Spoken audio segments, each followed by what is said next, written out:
todos y todas, bienvenido a un nuevo capítulo de Cuando el río suena, una instancia generada por el Instituto de Ciencias y Humanidades Alberto Neumann de Valparaíso.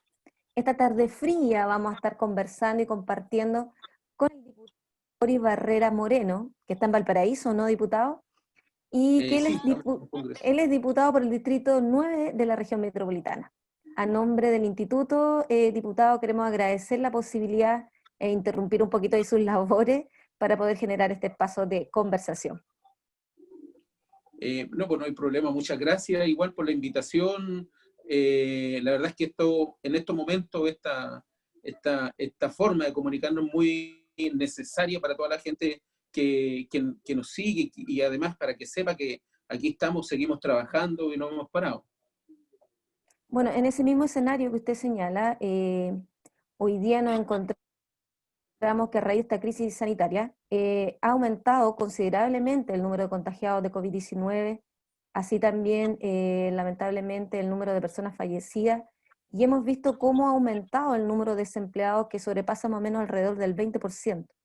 En este país, hoy día el gobierno hace un llamado a este gran acuerdo nacional, siguiendo un poco esta lógica que nosotros observamos o vimos durante el estallido social cuando se le llamó Gran Acuerdo de Paz. En este contexto, diputado, queríamos que usted nos comente cuál es la posición del Partido Comunista respecto a este llamado que hace el gobierno de Sebastián Piñera. Claro.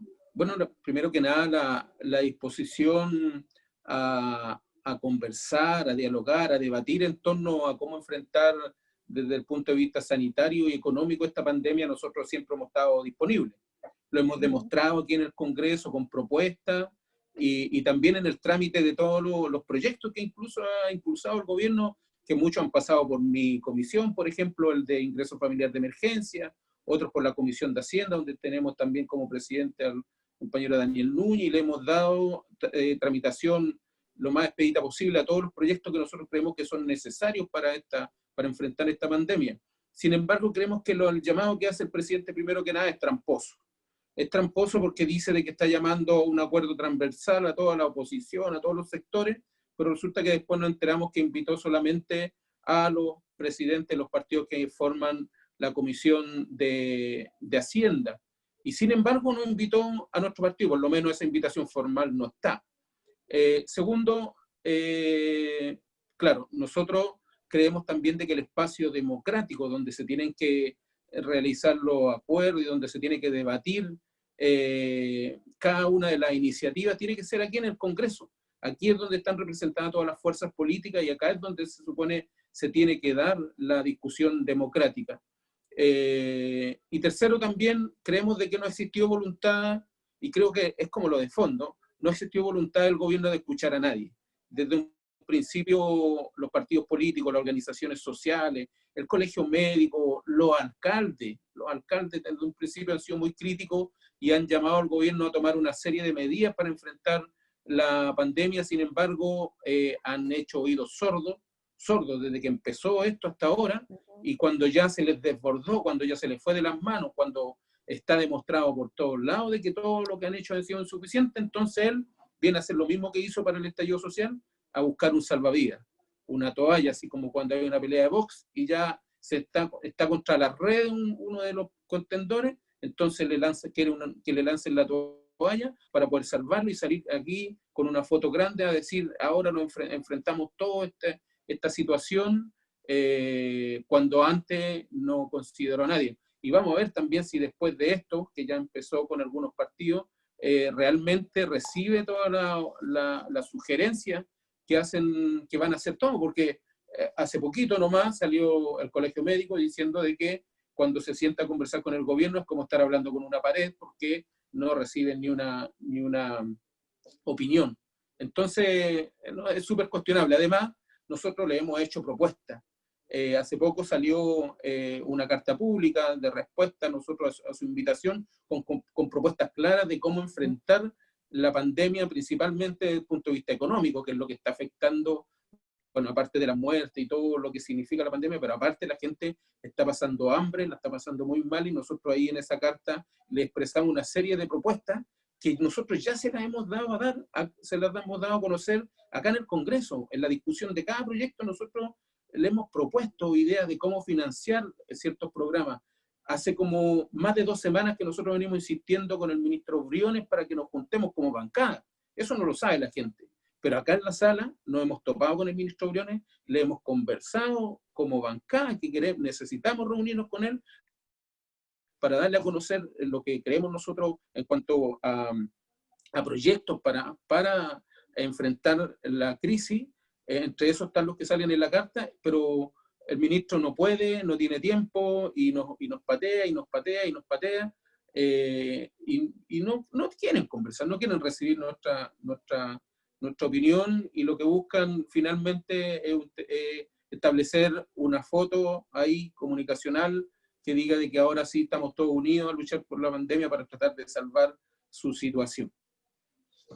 Y en ese mismo ámbito que usted plantea, diputado, en la disposición que tiene el Partido Comunista de contribuir, obviamente, en poder avanzar y con respecto a cómo asumir esta pandemia, el martes 26 de mayo se aprobó en la Cámara de Diputados y Diputadas el proyecto presentado por la diputada Carol Cariola, que pide al presidente Piñera crear un impuesto de 2,5% en los queríamos preguntarle en qué consiste esa iniciativa, si existe al parecer ya hay como un acuerdo un poco más transversal en la oposición que hoy día podemos ver, y queremos que nos comente en qué consiste específicamente esta propuesta. Claro, una de las propuestas que hemos presentado tiene que ver con el impuesto a los súper ricos, que es algo que también vienen planteando muchas organizaciones, y entre eso la CUT también, de implementar este impuesto. Se lo propusimos al gobierno. En lo que hicimos la semana pasada fue, y que lo encabezó la diputada Carol Cariola, fue un proyecto de resolución, que es donde nosotros le solicitamos al presidente que elabore un proyecto de ley que vaya hacia un impuesto a los súper ricos. Y él, aquí hay una muestra clara, él ni siquiera ha hecho comentarios al respecto, no lo ha considerado. Se me ha olvidado algo, también hemos escuchado al ministro Briones y a otros personeros del oficialismo que han dicho de que el impuesto a los súper ricos es como imposible, o sea, los súper ricos son como intocables. Pero el proyecto de resolución lo que hace es pedirle al presidente que tome iniciativa sobre algo que él tiene exclusividad, que es el impuesto a los súper ricos. Pero como él no da señales favorables hacia eso, nosotros tomamos la iniciativa de presentar un proyecto de ley, ¿ya?, de reforma constitucional, porque para hacerlo como ley simple, las atribuciones las tiene solamente el presidente. Pero como el presidente no lo considera, entonces tomamos la iniciativa, lo presentamos como una reforma constitucional, que obviamente necesita un quórum más alto de aprobación, pero no, nos vamos a jugar por llegar a ese quórum, y en lo que establece un artículo transitorio de un impuesto al patrimonio de las familias más ricas en el país. ¿Y quiénes son las familias más ricas? Bueno, en este proyecto se establece de que los que tienen como patrimonio más de 20 millones de dólares. O sea, personas súper ricas. A ellos se le aplicaría sobre su patrimonio un impuesto de 2,5%. Y eso creemos que puede llegar a recaudar cerca de 6.000 millones de dólares. ¿Y qué se puede hacer con 6.000 millones de dólares? Bueno, también está en la propuesta, generar una renta básica de emergencia que va a alcanzar aproximadamente a los 420.000 pesos, que es casi el doble del ingreso familiar de emergencia que propuso el gobierno, casi el doble. Pero además de ser el doble, va a llegar al 80% de la población chilena, o sea, a cerca de 4 millones de familias. Imagínate, el 80% de la población chilena por 3 meses. Es así, o sea, que no diga el gobierno que no tenemos propuesta. Es una propuesta clara, una propuesta concreta, que está estudiada, que está calculada, que está conversada con economistas de distintos sectores, o sea, bien transversal. Lo hemos discutido y es súper viable. Y también lo importante es esto que hemos conseguido, como decías tú, ya un apoyo más o menos transversal de casi todas las bancadas de oposición, del Frente Amplio, de la Democracia Cristiana, del Partido Radical, del Partido Socialista, del PPD, se sumaron a firmar este proyecto de ley, y lo presentamos hoy día. Hace poquito rato lo presentamos ya de manera formal en la oficina de partes de la Cámara y esperemos de que tenga una tramitación lo más rápido posible porque la situación la amerita, es algo que se puede hacer, no va a hacer que las familias estas se vuelvan pobres a los que les vamos a aplicar el impuesto, solamente van a sacar, van a devolver tal vez un poquito de lo cual se han hecho todos estos años Enriquecido. de neoliberalismo aquí en Chile. Sin duda. Y otro de la iniciativa que el gobierno presentó con bastante, digamos, publicidad, por así decirlo, mediáticamente, fue el anuncio que realizaron de este arriendo del espacio riesgo para poder enfrentar la pandemia. Y sabemos que usted durante la semana pasada, ¿o no? Ahí me corrige usted, estuvo junto con la diputada Carol Cariola y dirigente de la salud del Hospital San José, visitando este recinto. Y los cuales también recibieron fuertes críticas de algunos sectores de Renovación Nacional, y lo leo ahí entre comillas, señalando que ustedes estarían entorpeciendo la labor médica. En este aspecto, quisiéramos preguntarle primero, ¿está funcionando el espacio riesgo? ¿A quién están atendiendo? ¿Y cómo recibe esta presentación a la Comisión de Ética por parte del diputado Torrealba? Bueno, con lo primero, nosotros, como decía en un principio, es importante que la gente sepa que nosotros seguimos trabajando. Seguimos realizando nuestro trabajo legislativo en el Congreso o desde la casa cuando no podemos. Y también otra de las funciones que tienen los diputados y diputadas, que es fiscalizar. Son tres las tareas principales de cualquier parlamentario, que es representar, legislar y fiscalizar. Por lo tanto, lo que hacemos está en la Constitución. Es nuestra obligación hacerlo y así lo hemos estado haciendo, sobre todo en el ámbito de la salud, donde sabemos de que están las mayores deficiencias. Por lo tanto, es importante de que los recursos que se están asignando a la salud sean bien usados, bien distribuidos, de la manera más óptima. Por lo tanto, cuando se habló del espacio riesgo, bueno, en todos lados salió la crítica a arrendar un espacio privado a un valor súper alto de arriendo.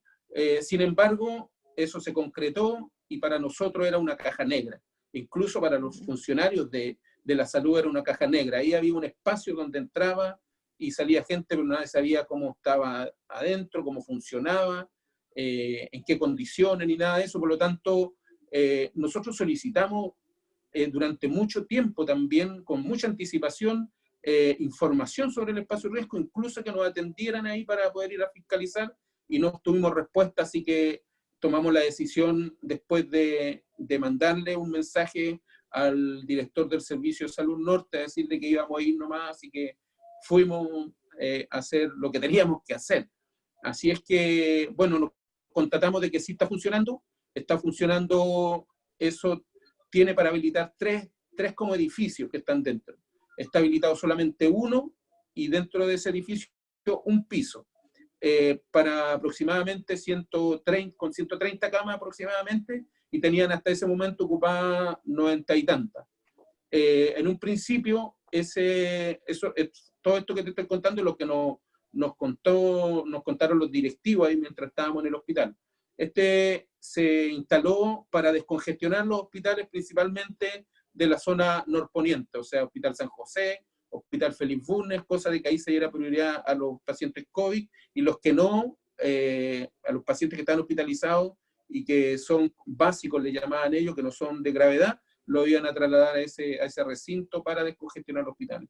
Bueno, hace una semana se tomó la decisión de que los pacientes que llegaran a ese recinto sean pacientes COVID, pero COVID que vayan de salida, o sea, personas que estuvieron hospitalizadas por COVID-19 y cuando ya están en recuperación y no necesitan un cuidado extremo, entonces, sino que es un cuidado básico solamente, entonces lo están llevando a ese recinto, y que teóricamente está recibiendo personas de toda la región metropolitana, lo que dijeron ellos. Está ese piso, se está proyectado habilitar otro piso, un subterráneo, que tiene las mismas características del que visitamos nosotros, y si la cantidad de enfermos crece más, están los otros 2 edificios también disponibles para poder crecer. ¿Cuáles fueron las cosas que nosotros encontramos como preocupantes y que son por las cuales vamos a oficiar para que nos den la información detallada? Porque ahí todo lo que logramos recabar fue solamente una conversación, pero nosotros necesitamos información específica, con cifras, con números, y vamos a oficiar. Primero que nada nos preocupa de que la distancia, era como un salón grande, para que la gente se imagine, con una cama al lado de la otra, sin la distancia que nosotros creemos es adecuada entre cama y cama, sin división entre cama y cama, tampoco estaban una al lado de la otra, o sea, cero privacidad entre un paciente y otro. Ellos decían de que cuando necesitaban atención colocaban biombo, bueno, nosotros no lo vimos, pero lo más preocupante, lo que más nos llamó la atención, era de que cuando se implementa ese recinto, no se contrató el personal médico mediante un proceso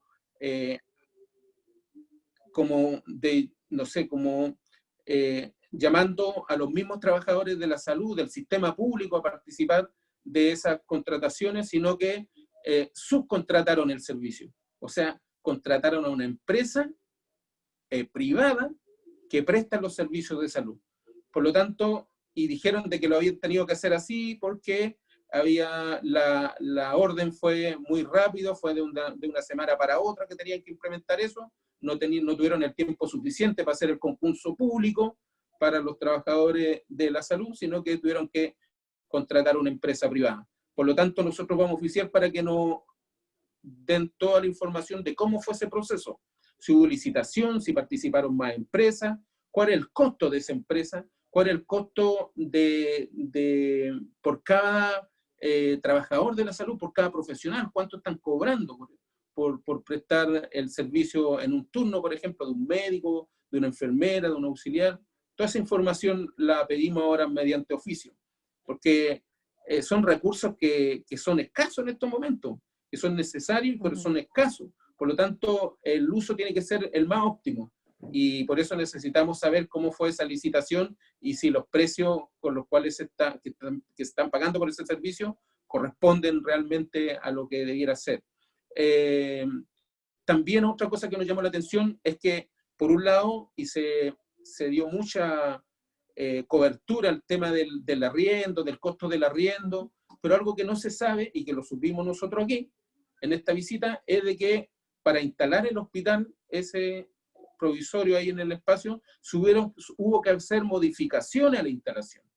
Modificaciones de divisiones, del aire acondicionado, de los flujos de aire, no sé, no es llegar a instalar camas en el fondo en cualquier lugar, sino que hay que adaptar el lugar para las características de un hospital, para que no haya contaminación cruzada, con hartas cosas que hay que considerar a la hora de hacer una construcción sanitaria. Pero resulta de que el que hizo las modificaciones también fue el espacio Riesco. Al espacio Riesco se le contrató, además del arriendo, hacer las modificaciones para poder instalar este hospital. Por lo tanto, también oficiamos para saber cómo fue eso. También fue una licitación, se presentaron más empresas a ofrecer el servicio de la modificación del espacio, cuánto costó esa modificación, porque esa la pagó el Servicio de Salud Norte, esa modificación, que no sabemos cuánto costó, y no sabemos cómo fue el proceso de contratación de ese servicio, de esas modificaciones. En fin, no sé, yo creo que hay mucha información ahí que es importante haberla conocido, y el que no hayan cuestionado por fiscalizar eso, creo que primero que nada, no sé si reír o llorar, porque primero que nada, como decía, es una obligación nuestra que está en la Constitución el fiscalizar. Segundo, hay muchos recursos involucrados ahí que son necesarios en todos los hospitales, están todos los demás hospitales públicos están todos colapsados. En nuestro distrito, por lo menos el San José, con gente en la ambulancia esperando una cantidad inmensa de horas para que los puedan hospitalizar. Yo estuve con un familiar este fin de semana en el hospital Félix Bulnes, un hospital nuevo, una torre gigante, hospitalizados, o sea, esperando hospitalización casi un día entero en un pasillo. Entonces, si hay escasez de recursos, es importante que logremos nosotros cerciorarnos de que están siendo bien utilizados, y aquí en el espacio Resco, en esta caja negra, como yo decía en un principio, hay que ver bien lo que está pasando ahí dentro. Sin duda, tremendo tema todavía, da que hablar todavía el espacio Riesgo. Queda, quizás qué va a salir de Queda ahí. mucho, así que vamos a estar súper atentos ahí cómo avanza. Y bueno, justamente y en medio de esta pandemia, y cuando la mayoría de nosotros estamos preocupados primero de nuestra salud, de no contagiarnos, de la situación laboral y también socioeconómica de las familias que hoy día se está, el gobierno sigue avanzando con su agenda en materia de avanzar en atribuciones para criminalizar los movimientos sociales. Y en estos diputados nos gustaría profundizar y conocer la posición de ustedes respecto a esta ley de inteligencia de Piñera. Y esto de cara un poco a las movilizaciones que ya se han venido generando con respecto a la necesidad básica de alimentarse, que ya vimos que la gente salió a movilizarse por hambre, y también de cara a las futuras movilizaciones o a todo este proceso que viene por el cambio constitucional. ¿Cómo ve usted este tema de la inteligencia o ley de inteligencia de Piñera? Sí, la verdad es que, bueno, uno de los aspectos que tiene todo esto tiene que ver con un presidente que está aprovechando yo lo he dicho en otra entrevista, un veranito de San Juan, que le digo, que sin embargo es un momento difícil. Él está aprovechando este momento difícil para imponer su agenda, revivir proyectos que tiene frenados acá en el Congreso hace mucho tiempo, y que no tienen nada que ver con la pandemia, cuando debiéramos estar preocupados exclusivamente de algo que es grave, que es cómo hacer que la gente no se esté contagiando, no esté muriendo, y ver cómo se alimenta. Él está metiendo estos proyectos que están pasando colados, digámoslo así, Un buen chileno. claro, encubiertos por todo el problema de la pandemia y todo eso. Debajo está metiendo sus proyectos que en el fondo vienen a coartar la posibilidad de expresión de las personas, y justamente yo creo resguardándose, porque el estallido social que viene después de esto, no sé si va a ser el doble o el triple de lo que fue octubre. En octubre tuvimos millones de gente movilizada, y a esos millones de gente se va a sumar toda la gente que va a quedar en la bancarrota o va a quedar completamente desamparada después de esta pandemia.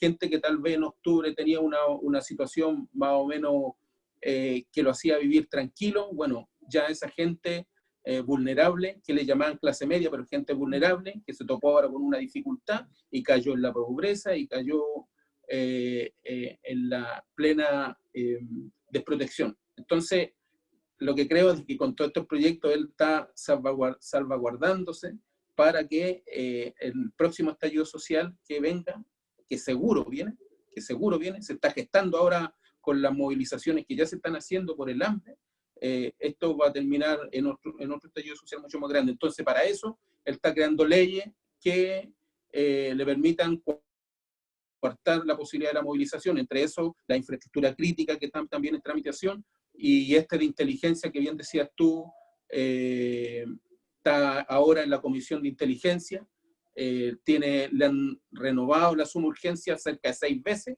o sea, quiere que salga a toda costa. Cabe destacar, para que la gente sepa, cuando le colocan suma urgencia, nosotros tenemos una cantidad de días limitadas para poderlo discutir, que es cerca de una semana, y él ha tenido que renovarla 6 veces porque aquí no está la intención en el fondo de gran mayoría de la oposición de no tramitarla. Ojalá logremos frenarla, y si es que pasa a la sala, logremos rechazarla, porque el argumento de ellos es que es para asegurar, valga la redundancia, la situación nacional frente a alguna intervención extranjera, lo que ve la inteligencia, pero tiene tantas cosas y tantas facultades que le da el presidente para trabajar con las policías y los militares, que en el fondo lo único que busca es intervenir las organizaciones sociales, o sea, un fiel reflejo de la seguridad interior del Estado. sea, un fiel, esta en el fondo es plasmar de forma más concreta la Ley de Seguridad Interior del Estado, en donde para ello existe un enemigo interno, y ese enemigo interno ahora son las organizaciones sociales, la gente que se moviliza. Así es que es preocupante el proyecto, pretendemos nosotros rechazarlo y dar la pelea también para que no avance. Difícil porque, como te decía, él tiene la facultad de colocarle urgencia a los proyectos, pero si avanza, vamos a rechazarlo sin duda, y estamos convencidos de eso. Y sin duda hay que informar a la gente, porque como usted bien dice, diputado, pasa como colado esta situación, estos proyectos que se le colocan urgencia y que apuntan a criminalizar a las organizaciones sociales que hoy día se están levantando y organizando desde la población COVID y, como bien dice usted, a futuro por avanzar hacia este nuevo cambio de constitución.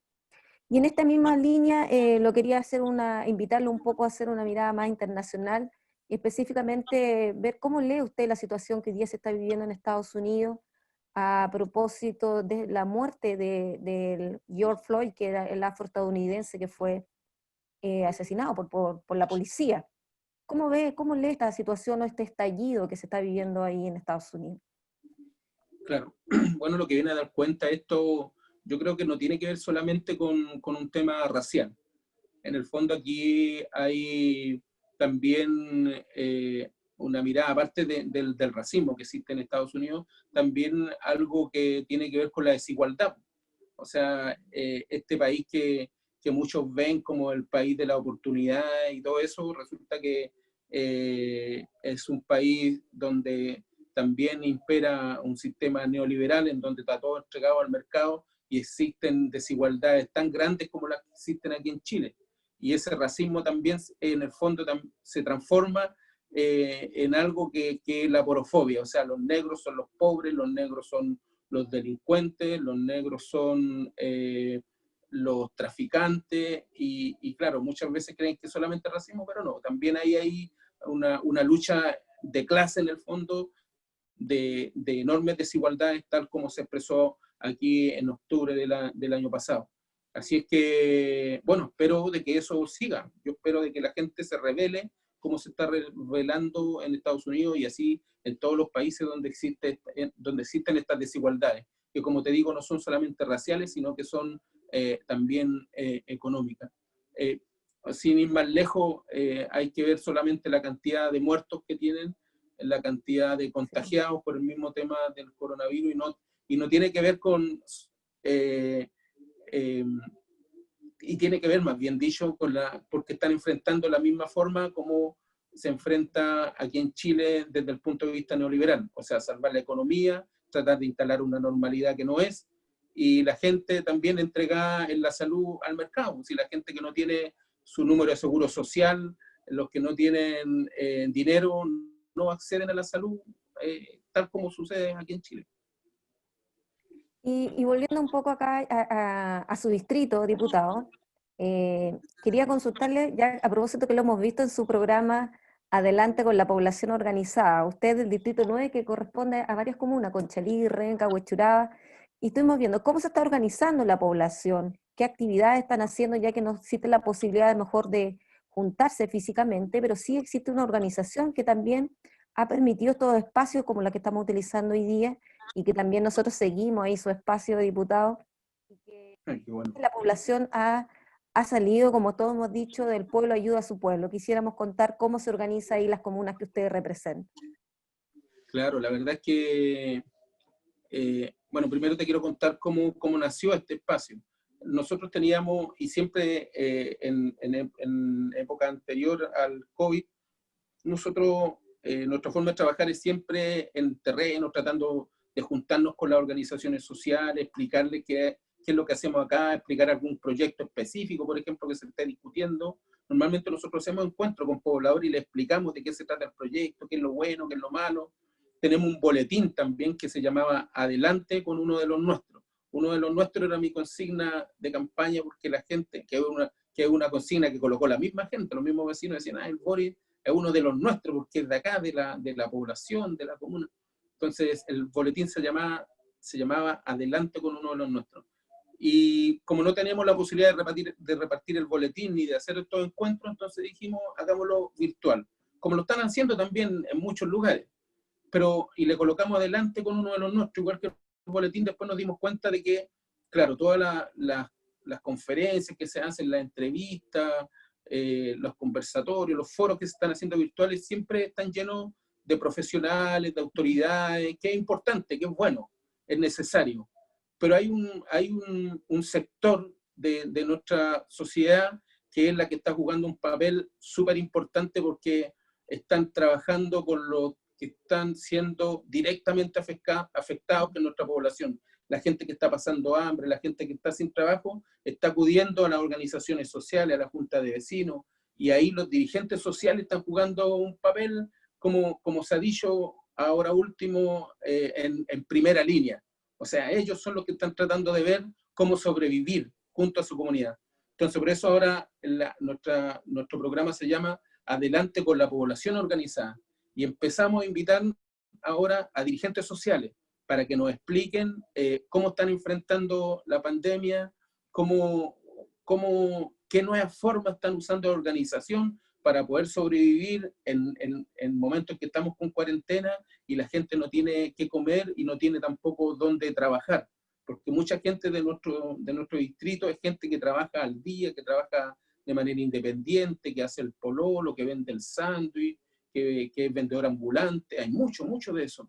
Entonces creo que las organizaciones sociales y nuestros dirigentes sociales están jugando un papel que es, primero, que para mí genera mucha admiración, y siempre se los digo, y que si no estuvieran ellos, yo creo que en las poblaciones estaríamos mucho más mal de como estamos ahora, porque están las municipalidades, están, no sé, las diferentes instancias que están tratando de acudir con algún servicio, pero que nunca es suficiente. Bueno, las medidas del gobierno ya no son suficientes, pero tampoco en la municipalidad alcanza, no tienen los medios, sobre todo en nuestras municipalidades, que son municipalidades pobres también, no tienen todos los recursos para llegar a la población. Por lo tanto, los que están supliendo toda la falta de Estado, toda la falta de derechos son los dirigentes sociales.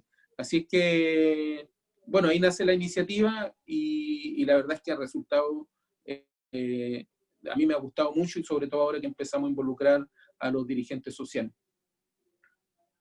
Bueno, diputado, agradecer la posibilidad de conversar con usted, comunicar también a toda la población lo que se está viviendo en el ámbito legislativo, pero también lo que está sucediendo en ámbitos barriales, organizacionales, a través de esta conversación que hemos tenido.